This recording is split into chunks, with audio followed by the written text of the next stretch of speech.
Dear student, আজকে অনেক দিন পরে তোমাদের সাথে ক্লাস নিতে চলে আসলাম এবং আশা করি তোমরা সবাই ভালো আছো। তোমরা কি আমার ভয়েসটা ক্লিয়ারলি শুনতে পাচ্ছো?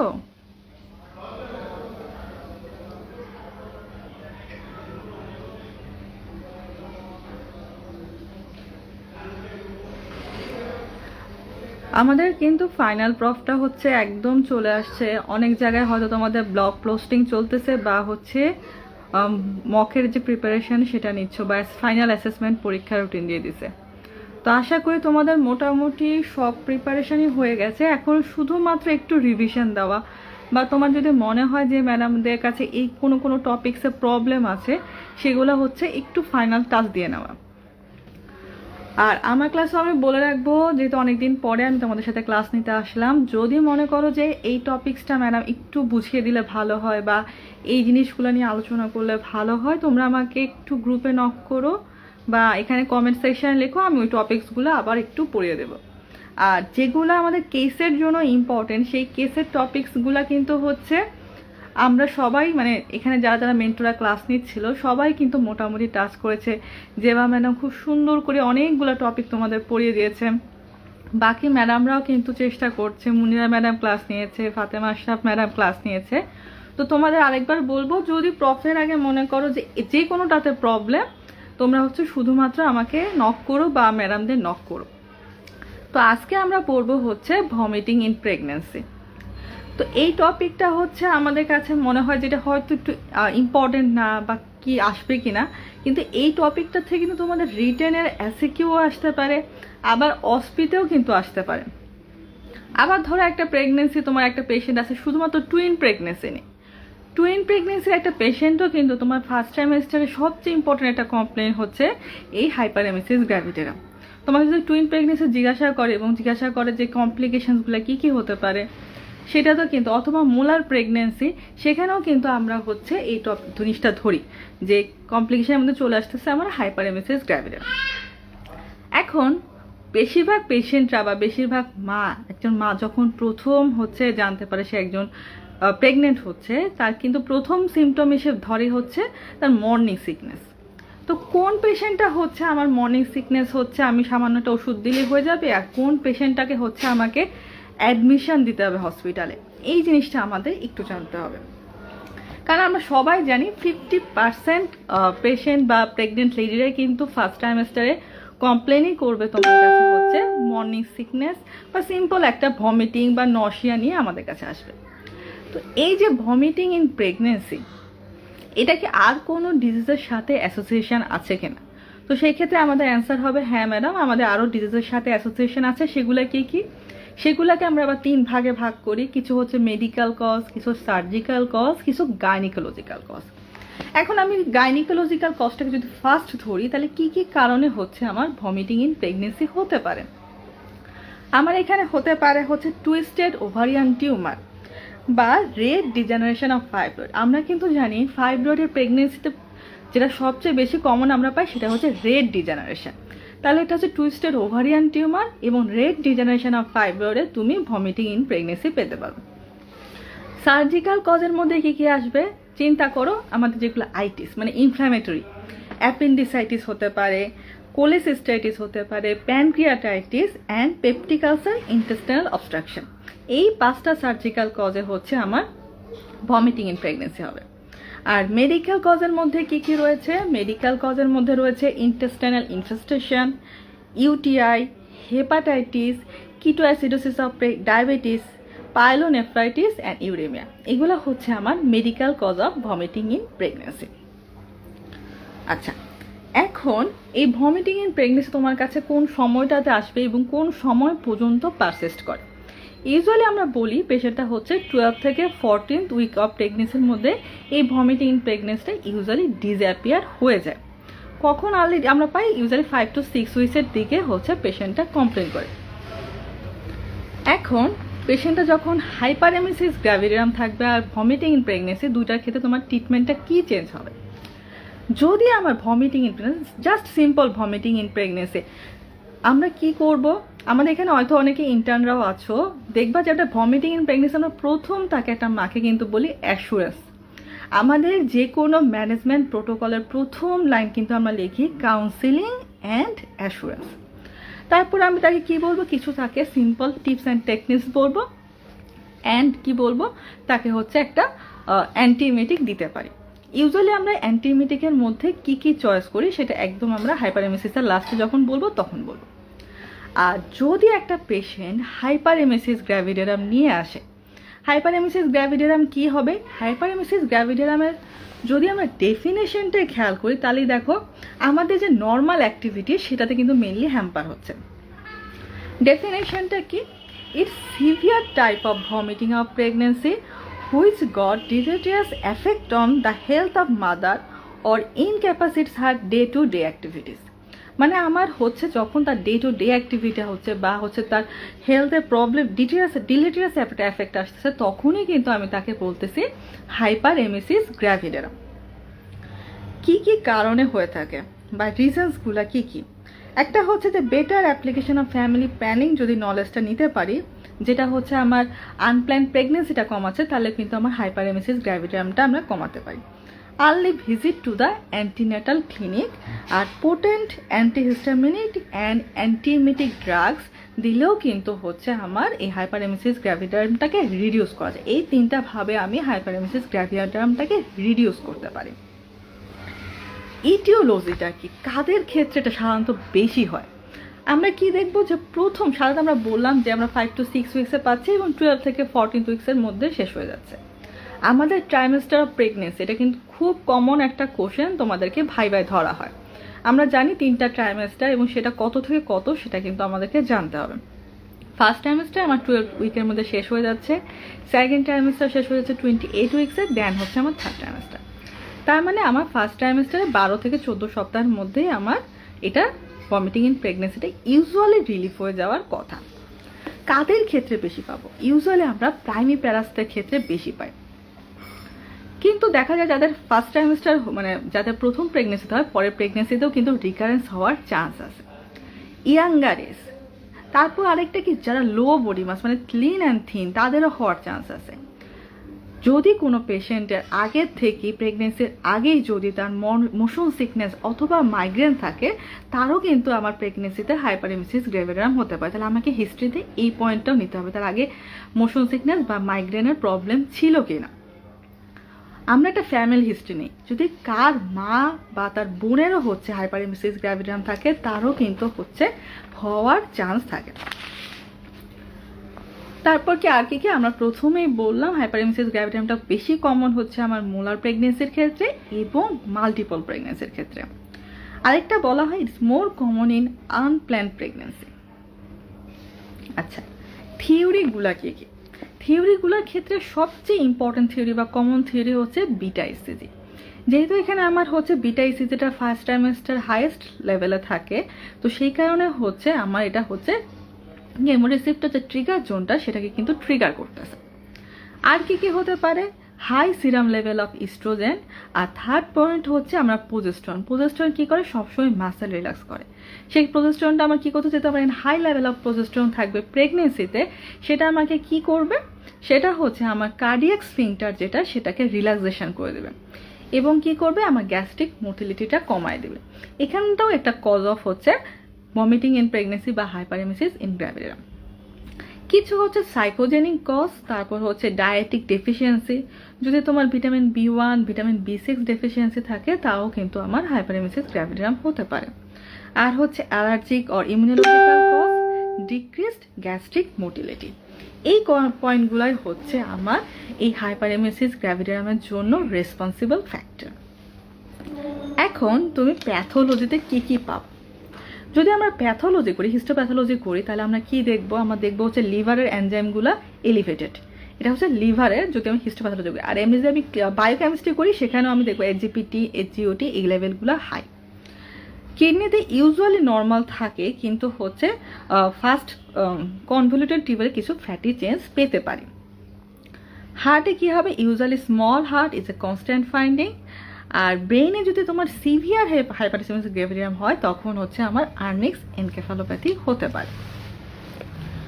মেটাবলিক চেঞ্জটা কি, মেটাবলিক চেঞ্জে আমরা দেখবো যখন একটা পেশেন্ট হাইপারএমসিস গ্র্যাভিটাম করে, আমরা কি সে কমপ্লেন করে যে সে কিছুই খেতে পারতেছে না, সে অনেক সময় দেখা যাচ্ছে সে পানিও খেতে পারতেছে না, সে যা খাচ্ছে সবই বমি হয়ে যাচ্ছে।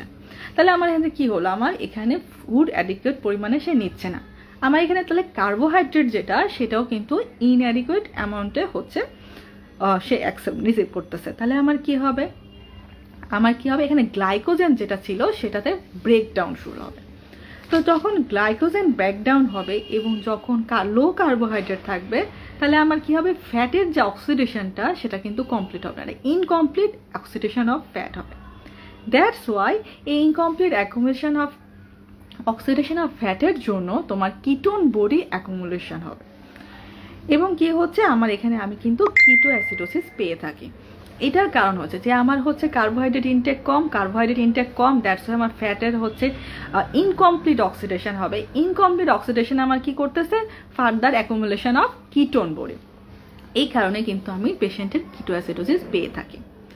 আর যদি পেশেন্টটা প্রিভিয়াসলি তার ডায়াবেটিক পেশেন্ট হয় তাহলে কিন্তু তার কিটো অ্যাসিডোসিসটা আরও হায়ার লেভেলে হবে।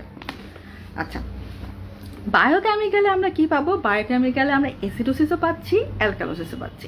অ্যাসিডোসিস পাচ্ছি হচ্ছে স্টারভেশনের কারণে, ওই যে সেটা লো কার্বোহাইড্রেট ইনটেক থেকে যে মেকানিজমটা বললাম সেইখান থেকে। আর অ্যালকালোসিসটা কি হবে, the loss of hydrochloric acid and hypokalemia. তুমি যখন ভমিটিং করতেছে একটা পেশেন্ট, তার কিন্তু হচ্ছে কি তখন তার এমটি স্টোমাক, সেখানে তার যে হাইড্রোক্লোরিক অ্যাসিডটা জমা ছিল সেটাও কিন্তু ভমিটিং হচ্ছে। আচ্ছা, সার্কুলেটরে কি করব, আমি যদি এই পেশেন্টটার হচ্ছে একটা কমপ্লিট ব্লাড কাউন্ট করি, আমি তাহলে কি দেখবো, সেখানে দেখতে পাবো যে তার রাইজ ইন হিমোগ্লোবিন পার্সেন্টেজ হচ্ছে, আরবিসি কাউন্ট বাড়ছে এবং হেমাটোক্রিট ভ্যালু বাড়ছে। যখনই আমার আরবিসি কাউন্ট বাড়বে তখন কিন্তু আমার হেমাটোক্রিটটাও সাথে সাথে বেড়ে যাবে। তো একটা পেশেন্টে তুমি হঠাৎ করে হেমাটোক্রিট ভ্যালুটা বেশি পাইলে, পেশেন্টটা হচ্ছে হাইপারএমসিস গ্র্যাভিটাম নিয়ে আসছে, তোমার কিন্তু এখানে কনফিউজড হওয়া যাবে না পেশেন্টটার কি প্রবলেম, পেশেন্টটা কি পলিসাইথেমিয়া কিনা। না, পেশেন্টটা জাস্ট হচ্ছে হাইপারএমসিস গ্র্যাভিটামের কারণে তার আরবিসির কাউন্টটা বাড়তেছে, হেমাটোক্রিট ভ্যালুটা বাড়তেছে। আচ্ছা, সিমটম কি নিয়ে আসবে, সিমটম হচ্ছে আমার ভমিটিং, সে ভমিটিংয়ের প্রবলেম করবে। এছাড়া তার সেটা প্রবলেম থাকতে পারে এপিগ্যাস্ট্রিক পেন, কনস্টিপেশনের সাথে অ্যাসোসিয়েশন থাকতে পারে। সাইন কি পাবা, সাইন শুধু মনে রাখবা যেহেতু ভমিটিং হচ্ছে তার হচ্ছে ফ্লুইড ইনটেক একদমই কমে যাচ্ছে, আমি এখানে ফিচার পাবো ডিহাইড্রেশন। আমি তাহলে এখানে ডিহাইড্রেশনের যে ফিচারগুলো আমরা পড়ে থাকি সেই ফিচারগুলো আমরা বলে ফেলবো। ড্রাই কোটেড টাং পাবো, সাংকেন আইবো, আমরা যে বাচ্চাদের ক্ষেত্রে ডিহাইড্রেশনের যে পয়েন্টগুলো বলতে থাকি সেগুলাই তুমি ডিহাইড্রেশনের পয়েন্টটা বলে যাও। এটা কিন্তু অস্পিতে একটা কোশ্চেন হিসাবে আসতে পারে সিনারি দিয়ে, অথবা তোমাদের রিটেনের কোশ্চেনেও কিন্তু এটা সিনারি দিয়েও থাকতে পারে। ইউজার এখানে কি থাকে, what is your clinical diagnosis, what investigations you will do or you will prefer, then হচ্ছে কমপ্লিকেশনস অর ম্যানেজমেন্ট। এই দিয়ে হচ্ছে তোমাদের 5 মার্কসের একটা কোশ্চেন থাকতে পারে। আচ্ছা, এছাড়া কি হবে, আমি হাইপোটেনশন পাবো, ট্যাকিকার্ডিয়া পাবো, রাইজ ইন টেম্পারেচার পেতে পারি। ভ্যাজানাল এক্সামিনেশন করা হতে পারে টু কনফার্ম দ্য প্রেগনেন্সি, কিন্তু এটা আমরা ইউজুয়ালি করি না। ইনভেস্টিগেশনের মধ্যে প্রথম আমরা করব কি, আমরা একটা ইউরিন আরএমএ করব। ইউরিন আরএমএ করলে কি দেখবো, কোয়ান্টিটিটা একদমই স্মল হবে, কারণ পেশেন্ট পানিও খেতে পারতেছে না। ডার্ক কালার হবে, হাই স্পেসিফিক গ্র্যাভিটি থাকবে, প্রেজেন্স অফ অ্যাসিটোন অর হচ্ছে diminished or even absence of chloride. এই পয়েন্টটা খুব important, diminished or even absence of chloride. তারপর কি আমি পেশেন্টের টিআইসিসটা করতে দেব, টিআইসিস T3 অ্যান্ড ফ্রি T4, মানে থাইরয়েড প্রোফাইলটা করতে দিলাম। তারপর কি অপথালমোস্কোপিক এক্সামিনেশন, এটা যদি পেশেন্ট সিভিয়ার হাইপারএমসিস গ্র্যাভিটাম নিয়ে ভুগতে থাকে তখনই হচ্ছে আমরা রেটিনাল যে চেঞ্জগুলো সেগুলো আমরা পেয়ে থাকি। আর ইসিতে কি দেখবো, যে অ্যাবনর্মাল সিরাম পটাশিয়াম লেভেল আছে কিনা সেটা দেখব। ডায়াগনোসিস কি করব, আমি প্রথমে একটা আলট্রাসোনোগ্রাম করে হচ্ছে কনফার্ম করলাম সে হচ্ছে প্রেগনেন্ট, এবং সেই প্রেগনেন্সির সাথে আমি আর কি দেখব, যে পেশেন্টের মাল্টিপল প্রেগনেন্সি বা মোলার প্রেগনেন্সিটা অ্যাসোসিয়েশন আছে কিনা সেটা আমাকে অবশ্যই দেখতে হবে। আমাদের কিন্তু একটা খুব ইম্পর্ট্যান্ট কোশ্চেন আসে, যে অনেক সময় পরীক্ষাও ধরে, মানে ভাইভাতে ধরে, যে তোমার ফার্স্ট ট্রাইমেস্টার আলট্রাসোনোগ্রামে তুমি কি দেখবা, সেকেন্ড ট্রাইমেস্টারে কি দেখবা, থার্ড ট্রাইমেস্টারে কি দেখবা। দেখবা প্রত্যেকটা আলট্রাসোনোগ্রামে কিন্তু আমরা এক একটা জিনিস দেখি। ফার্স্ট ট্রাইমেস্টারে আমরা কি দেখি, ফার্স্ট ট্রাইমেস্টারে দেখি যে পেশেন্টটা লাইভ ফিটাস কিনা, তার জেস্টেশনাল স্যাকটা আসছে কিনা। এরপর আমরা 7 to 8 উইক্সে দেখতেছি হচ্ছে তার হার্টবিট বা কার্ডিয়াক পালসেশন আসছে কিনা, তার সিঙ্গেল জেস্টেশনাল সেক নাকি মাল্টিপল জেস্টেশনাল সেক, সেগুলো কিন্তু আমরা ফার্স্ট ট্রাইমেস্টারে দেখি। সেকেন্ড ট্রাইমেস্টারে আমরা মেইনলি ফলো করি কি অ্যানোমালি স্ক্যানটাতে তার বাচ্চার কোনো জন্মগত ত্রুটি আছে কিনা। আমরা কিন্তু লিখেই দিই যে 18 থেকে 22 উইক্সে পেশেন্ট একটা অ্যানোমালি স্ক্যান করবে। আর লাস্ট ট্রাইমেস্টারে আমরা কি দেখি, লাস্ট ট্রাইমেস্টারে কিন্তু আমরা অনেকগুলো জিনিস দেখি। একটা দেখি ফিটাল বায়োমেট্রি। ফিটাল বায়োমেট্রির মধ্যে কী কী আছে, আমার ফিটাল বায়োমেট্রির মধ্যে আছে biparietal diameter, femoral length, abdominal circumference. তারপর আমি কি দেখব, ফিটাল ওয়েট কত, প্রেজেন্টেশনটা কি, সেটা কি কেফালিক প্রেজেন্টেশন নাকি ব্রিজ প্রেজেন্টেশন নাকি ট্রান্সভার্স, সেই জিনিসটা আমি দেখব। তারপর হচ্ছে প্লাসেন্টার পজিশনটা কি, প্লাসেন্টা কি অ্যান্টিওর পোস্টিওর নাকি সবচেয়ে ইম্পর্টেন্ট হচ্ছে তার প্লাসেন্টা প্রিভিয়াসে। এই জিনিসগুলো কিন্তু আমরা থার্ড ট্রাইমেস্টারে দেখে থাকি। তাহলে থার্ড ট্রাইমেস্টারে আমরা কী কী দেখতেছি, বায়োমেট্রি দেখতেছি, ফিটাল ওয়েট দেখতেছি, প্লাসেন্টাল পজিশন দেখতেছি, প্লাস হচ্ছে পেশেন্টের প্রেজেন্টেশনটা কেমন সেটাও খেয়াল করতেছে। এই জিনিসগুলো কিন্তু খুবই ইম্পর্টেন্ট হচ্ছে আমার আলট্রাসোনোগ্রাফিতে। দেখো এতটুকু যদি মনে রাখি তাহলে আমার যে আলট্রাসোনোগ্রাফির যে ভ্যালু ইন প্রেগনেন্সি সেটাও কিন্তু আমি first trimester, second trimester, third trimester দিয়ে লিখে ফেলতে পারলাম। আচ্ছা, এখন কমপ্লিকেশনস। তোমাকে এখন কমপ্লিকেশনসের মধ্যে বলা হলো যে ধরো 3 কমপ্লিকেশনস বা 4 কমপ্লিকেশনস লিখো, কোনগুলা লিখবা? আমি এখানে চেষ্টা করবো প্রত্যেকটা থেকে একটা নেওয়ার জন্য, মানে নিউরোলজিক একটা লিখবো, হেপাটিক লিখবো, ইসোফেজিয়াল এভাবে লিখবো। নিউরোলজিক আমাদের সবচেয়ে কমনটা কী হয় সেটা হচ্ছে আর্নিক্স এনকেফালোপ্যাথি আর হচ্ছে কোরাসকপ সাইকোসিস, এই দুটার মধ্যে দুটা লিখতে পারো। Stress ulcer in stomach, oesophageal tear, jaundice, hepatic failure, convulsion and coma, hypoprothrombinaemia, renal fail. এগুলো কিন্তু আসলে আমাদের লাস্ট, মানে যখন পেশেন্টটা অনেক দিন ধরে হাইপারেমেসিস গ্র্যাভিটামে ভুগতেছে তখন কিন্তু এই যে রেনাল ফেইলারও পর্যন্ত ডেভেলপ করতে পারে। এখন পেশেন্টটা আমার কাছে আসছে ফার্স্ট ট্রাইমেস্টারে ধরো শুধুমাত্র ভমিটিং ইন প্রেগনেন্সি নিয়ে, বাট সেটা তার ইনক্যাপাসিটি হার ডে টু ডে অ্যাক্টিভিটিকে হ্যাম্পার করতেছে না। তাহলে আমি পেশেন্টটাকে কী কী সাজেশান দিব বা কী কী কথা বলে দেব? দেখো পেশেন্টকে আমি প্রথমেই বলে দেব যে মা আপনি যখনই খাবেন অল্প অল্প খাবেন, এবং কি করবেন, অল্প অল্প খাবেন কিন্তু বারবার খাবেন। আপনি একসঙ্গে অনেক খাবেন, ভরা পেটে খাবেন, আপনার হচ্ছে মাসেল স্ফিংক্টারগুলো এমনিতে রিল্যাক্স, আপনার কি হবে তখন হচ্ছে ভমিটিং হওয়ার চান্স বেশি। কিন্তু আপনি যদি অল্প অল্প করে বারবার খান আপনার কিন্তু সেটা হওয়ার চান্স কম।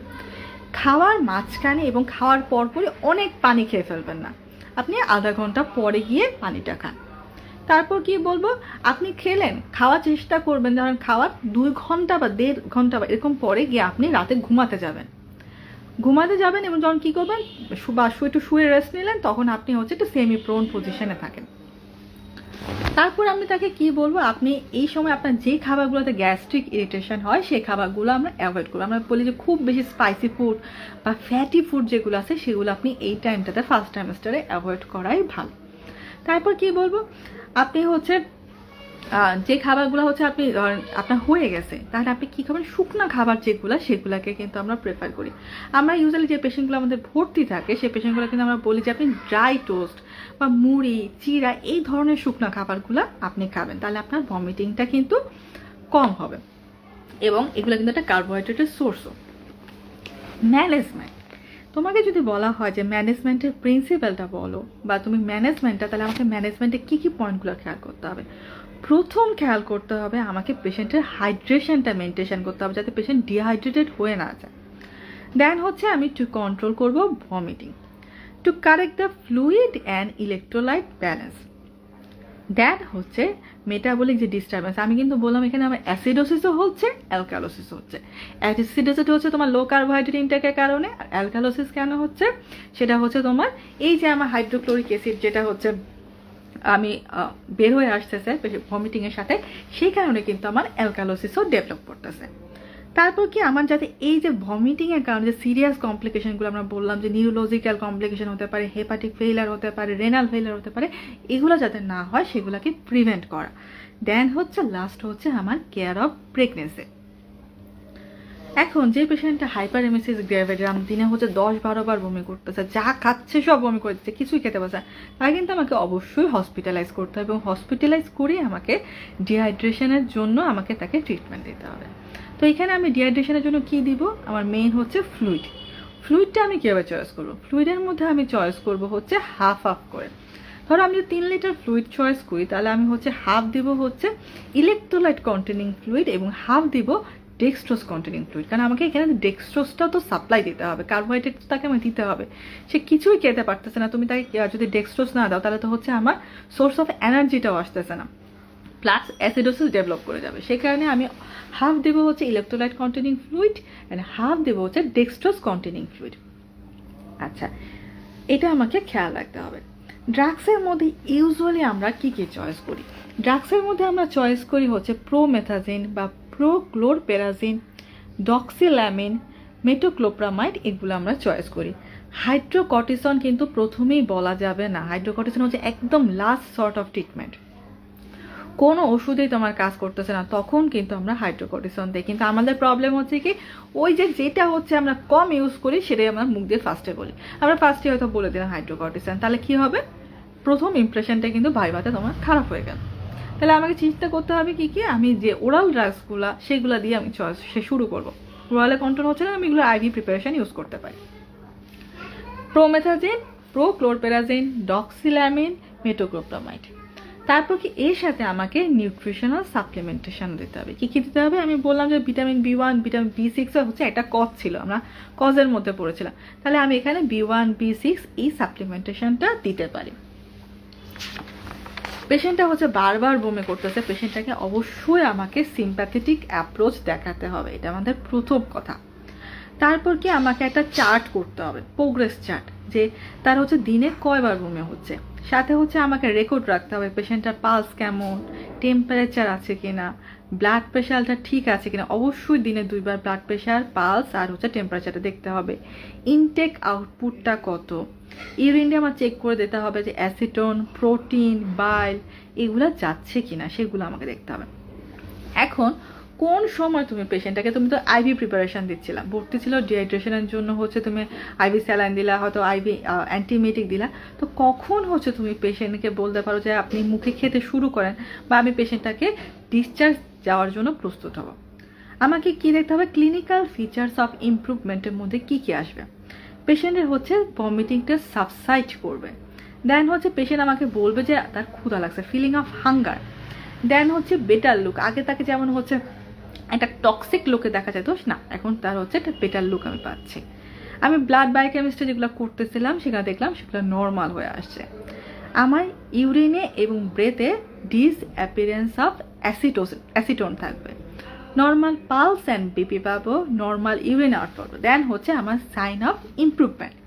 যখন এগুলো হবে তখনই কিন্তু আমি পেশেন্টকে হচ্ছে মুখে খাবার দেওয়া শুরু করব এবং পেশেন্টকে আমি ডিসচার্জ দিতে পারবো। এখন ডায়েটের মধ্যে তুমি ফার্স্ট চয়েস কী দিবা? পেশেন্ট বল আই ফিল হাঙ্গার, আমার ক্ষুধা লাগছে ম্যাডাম, আমি কী খাবো? আমি কি পেশেন্টকে বলবো না হ্যাঁ হ্যাঁ আপনার ক্ষুধা লাগছে আপনি এখনই হচ্ছে ভাত খেতে পারেন? না, কখনোই না। আমি ফার্স্ট চয়েস আমাকে কী করতে হবে? আমি যদি প্রথম বলছিলাম যে ড্রাই ফ্রুটগুলো আমি ফার্স্ট প্রেফার করব, তো যখন পেশেন্ট আমাকে বলতেছে যে ম্যাডাম আমার ক্ষুধা লাগছে আমি খেতে চাই, আমি ফার্স্ট তাকে শুরু করব ড্রাই ফ্রুটস দিয়ে। ড্রাই ফুডের মধ্যে আমি কী কী চয়েস করব, সেটা হতে পারে টোস্ট বিস্কিট, ব্রেড, এসব এই জিনিসগুলো আমি তাকে দিব। সে যখন এগুলো টলারেট করতে পারবে তখন কিন্তু আমি তাকে হচ্ছে আদার যে ফুডগুলো আস্তে আস্তে শুরু করব। আচ্ছা, এই হচ্ছে আমার as a short vomiting in pregnancy. তাহলে এই জিনিসটা আমরা একটু যদি মনে রাখো, একটু যদি গল্পের মতো মনে রাখি, তাহলে দেখবে অনেক কিছুই কিন্তু আমাদের হয়তো ওই গল্পটা শুনতে শুনতেই কিন্তু মাথায় থাকবে, ওইটার থেকেই আমি আমার পয়েন্টগুলো লিখে ফেলতে পারবো, এখান থেকে আমার কমপ্লিকেশনসগুলো মনে থাকবে, বাস আমার কোশ্চেনটা কিন্তু অ্যান্সার হয়ে যাবে। আচ্ছা, আরেকটু যেটা বলবো সেটা হচ্ছে আজকে একটু অস্পি নিয়েও বলবো। আমাদের অস্পিতে কী প্রবলেম হয়? অস্পিতে যেটা প্রবলেম হয়, অস্পিতে কিন্তু আমাদের ছবিগুলো দেখতে হবে। আমরা যদি আমাদের লাস্ট যে ব্যাচটা পরীক্ষা দিয়ে গেল সেখানেও কিন্তু দেখি আমার ছবিতে কী আসছে, হাইড্রোকেফালাস, অ্যানকেফালি, এগুলো কিন্তু আমরা একটু কম পড়ি। কিন্তু আমাদের এই ছবিগুলো দেখতে হবে, হাইড্রোকেফালাসের কমপ্লিকেশনস কী, এটার ডায়াগনোসিস কী। তুমি যদি ছবিটাই চিনতে না পারো তাহলে কিন্তু তুমি কিছুই লিখতে পারবে না অস্পিতে। তাই একটু ছবিগুলো দেখার প্র্যাকটিস করবো। প্লাস হচ্ছে যেগুলো খুব কমন টপিক, যেমন ধরো হাইপারটেনসিভ ডিসঅর্ডার ইন প্রেগনেন্সি, এখান থেকে তো কোনো না কোনো একটা কোশ্চেন থাকে। যেমন লাস্টবারও আসে তোমাদের ম্যাক্স সালফিনেট, সেগুলো আমাদেরকে অবশ্যই একটু দেখতে হবে, সবসময় পড়তে হবে যে ম্যাক্সাফের ডোজটা কত, কী কী প্যারামিটারগুলো আমরা দেখি, কখন হচ্ছে ম্যাক্সাফ দিব, এটা খুবই ইম্পর্টেন্ট। অস্পির জন্য একটু প্রিপারেশান কিন্তু আমাদের নিতে হবে। তারপর আমাদের ইনস্ট্রুমেন্টগুলো একটু চিনতে হবে। এখন তো আমরা যারা হচ্ছে ব্লগ পোস্টিং হচ্ছে বা আমরা এখন যারা হচ্ছে একটু ক্লাস মানে যাচ্ছি হসপিটালে, তারা কিন্তু একটু একটু গ্রুপ গ্রুপ করে এগুলো দেখা প্র্যাকটিস করো। তারপর ধরো আমাদের যেগুলো আছে স্টেশনগুলো, মানে procedure station, mechanism of labour, second stage of labour, এইগুলা কিন্তু একটু প্র্যাকটিস করতে হবে। তোমরা কিন্তু মেকানিজম অফ লেবারের যে রোটেশনগুলো সেগুলোই কিন্তু তোমরা পারো না। যদি এই ধরনের জিনিসগুলো কনফিউশন থাকে আমাকে বলতে পারো, এটা একটু আমি দেখাই দিব। এবং প্লাস হচ্ছে জেবা ম্যাডামও কিন্তু এগুলো একটু দেখাইছে তোমাদেরকে, এই ভিডিওগুলোও কিন্তু একটু দেখে নিবা। প্লাস হচ্ছে ভিডিওটা নামায় রাখো, তাহলে তোমাদের সুবিধা হবে যে আমার অস্পির যে প্রসিডিওরটা, তুমি যদি নিজের হাতে প্র্যাকটিস না করো ওই প্রসিডিওরগুলো, কখনোই কিন্তু তুমি ম্যাডামের সামনে বা স্যারের সামনে ওটা করতে পারবে না, রোটেশন দেখাতে পারবে না, তোমার সে কি ফিলিংস আসবেই। সো প্রসিডিওরগুলো প্র্যাকটিস করতে হবে। নিউবর্ন এক্সামিনেশান, নিউবর্ন রিসাসিটেশন, এগুলো কিন্তু আমাদেরকে শিখতে হবে।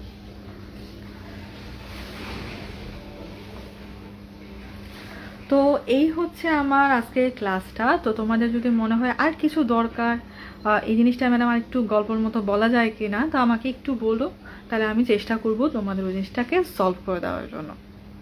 আর অস্পি রিলেটেড যে কোনো কিছু বা অস্পিতে তোমার এই ধরনের প্রবলেমগুলো হচ্ছে, সেগুলো কিন্তু আমাদেরকে জানতে হবে। আমাদের প্রবলেমগুলো হচ্ছে আমরা পড়ি, কিন্তু এখন তো আগে ধরো যেমন হচ্ছে তাও আমরা একটু হয়তো ক্লাসে যেতাম, ক্লাসের ফ্রেন্ডদের সাথে একটু পড়া হতো, বলা প্র্যাকটিসটা হতো। তো তোমরা এখন যেটা করো, অনলাইনেই বসে বসে গ্রুপ করে করে একটু পড়াগুলো রিভাইজ করো। একটা কেস পড়তেছো, একজন আরেকজনকে একটু কোশ্চেন করো, কারণ বলা না থাকলে পরীক্ষার হলে কখনোই বলতে পারবে না। আর তোমাদের তো খুব কমন কমন কেসগুলোই দেওয়া হবে, খুব খারাপ ভয়ের কিছু দেওয়া হবে না।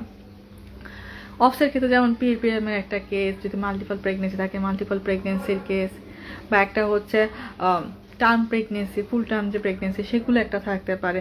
তো কীভাবে আমি একটা অবস্টেট্রিক এক্সামিনেশন করব, পিপিএম থাকলে কীভাবে পিপিএমের এক্সামিনেশন করব, হাতটা আমার কোথায় থাকবে, তোমাদের হাতগুলোই ঠিকমতো প্লেস হয় না। তোমাকে একটা অবস্টেট্রিক এক্সামিনেশন করতে দেওয়া হয়েছে, তোমাদের দেখা যাচ্ছে কোথার থেকে আমি শুরু করব, সেটাই হচ্ছে না। তো এই জিনিসগুলো হচ্ছে একটু খেয়াল রাখতে হবে। আর আবার বলতেছি, যদি কোনো কিছু দরকার হয় আমাকে নক করো। সবাই ভালো থেকো, এবং আশা করি তোমাদের যাদের অ্যাসেসমেন্ট পরীক্ষার সামনে, পরীক্ষাটা খুব ভালোভাবেই হবে। Best of luck.